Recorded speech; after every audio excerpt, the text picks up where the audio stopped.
kabilah. Kronologi Perjanjian Hudaibiyah.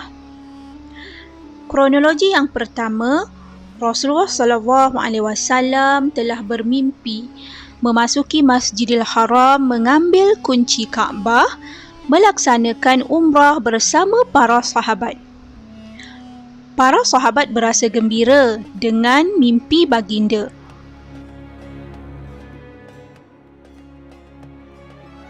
Pada hari Isnin awal bulan Zulqa'dah tahun 6 Hijrah, Rasulullah SAW bertolak ke Mekah bersama 1,400 orang sahabat dengan pedang yang bersarung. Rasulullah SAW dan para sahabat berhenti di Zulhulaifah untuk berniat umrah. Mereka turut membawa binatang ternakan bagi menzahirkan niat mereka untuk melaksanakan umrah.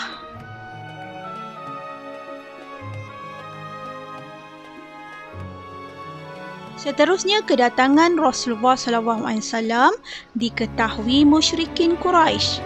Mereka tidak membenarkan rombongan ini masuk ke Mekah. Khalid bin Al-Walid dengan tentera 200 orang cuba menghalang Rasulullah SAW daripada memasuki Mekah di Qurau Al-Ghamim. Namun, Rasulullah SAW melalui jalan lain untuk mengelak pertembungan. Rasulullah SAW berhenti di Hudaibiyah. Baginda dikunjungi oleh Budail bin Warqa. Beliau menjadi perantaraan Rasulullah SAW dengan musyrikin Quraisy.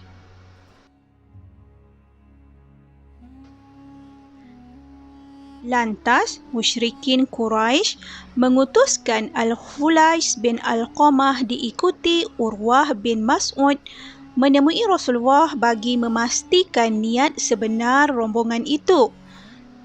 Kedua-duanya berjaya diyakini bahawa kedatangan Rasulullah SAW dan para sahabat untuk menunaikan umrah.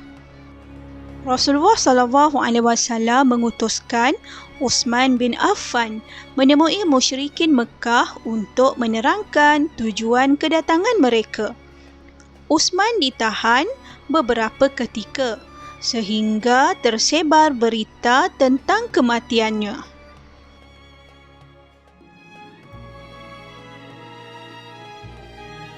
Atas perkhabaran itu, Rasulullah SAW dan para sahabat membuat bai'ah, iaitu bai'ah Ar-Ridwan sebagai taat setia bersama Rasulullah SAW dan tidak meninggalkan baginda.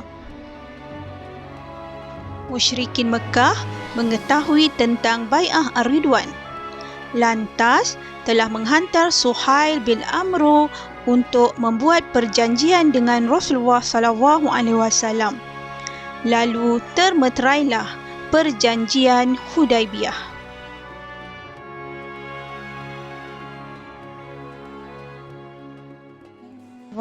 Baiklah anak-anak sekalian, mari kita lihat isi perjanjian Hudaibiyah. Isi perjanjian Hudaibiyah yang pertama, Rasulullah SAW dan para sahabat tidak boleh memasuki Mekah pada tahun itu, iaitu pada 6 Hijrah. Rasulullah dan para sahabat dibenarkan masuk pada tahun berikutnya, iaitu pada 7 Hijrah. Mereka dibenarkan berada 3 hari sahaja di kota Mekah. Tidak dibenarkan membawa senjata kecuali pedang yang bersarung. Dan orang Quraisy tidak boleh mengganggu mereka. Isi perjanjian Hudaibiyah yang kedua pula ialah tiada peperangan antara kedua-dua belah pihak selama 10 tahun.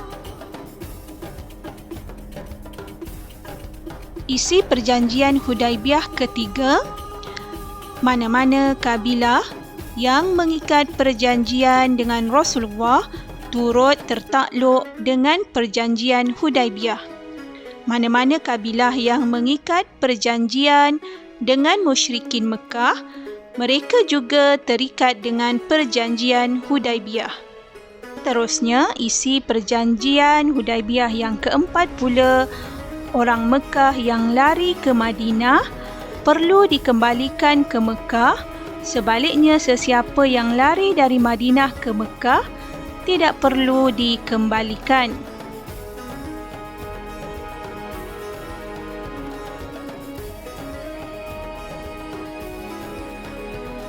Subhanallah, hikmah perjanjian Hudaibiyah. Mari kita lihat dari aspek perkembangan dakwah Islam, iaitu musyrikin Mekah tidak lagi mengganggu usaha dakwah Rasulullah SAW. Yang kedua, ramai orang Arab memeluk Islam secara terang-terangan seperti Umar bin Al-As, Khalid bin Al-Walid dan Utsman bin Talhah.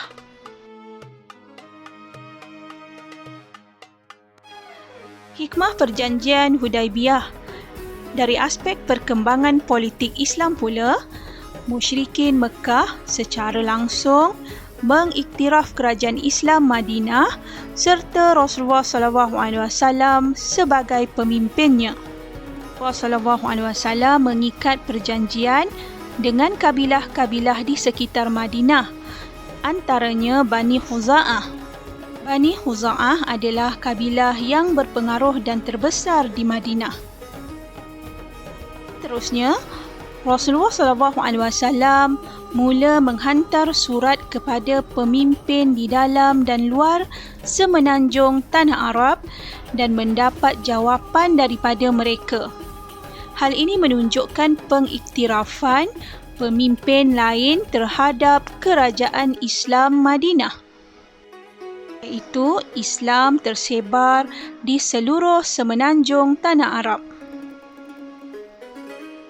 Seterusnya, selepas perjanjian Hudaibiyah, Rasulullah SAW menumpukan perhatian kepada Yahudi di Khaybar kerana musyrikin Mekah bukan lagi menjadi ancaman besar kerajaan Islam Madinah.